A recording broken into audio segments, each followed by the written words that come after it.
വസ്ത്രം ധരിപ്പിക്കുക എന്ന് ഞാൻ പറഞ്ഞതല്ലേ, എന്തുകൊണ്ട് നിങ്ങൾ വെള്ള വസ്ത്രം ധരിപ്പിച്ചില്ല? അവർ പറഞ്ഞു, ഞങ്ങളൊരു ഹോസ്പിറ്റലിൽ കൊണ്ടുപോയി.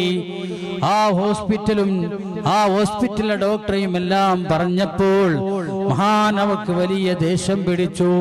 അവർ പറഞ്ഞു, അവിടുന്ന് പറഞ്ഞു, ആ ഹോസ്പിറ്റൽ അവനിക്ക് വേണ്ട, ആ ഡോക്ടർ അവനിക്ക്, ആ ഹോസ്പിറ്റൽ വേണ്ട, അവനിക്ക് ചാവാം, അവന്റെ ഭാര്യക്ക് സുഹൃത്തിന്റെ കൂടെ പോകാം എന്ന് പറഞ്ഞുകൊണ്ടതാ മഹാനവറുകൾ തന്നെ ഒരു വെള്ള വസ്ത്രം എടുത്തുകൊണ്ട് ആ സ്ത്രീയെ ധരിപ്പിക്കാൻ വേണ്ടി കൽപ്പിക്കുകയാണ്.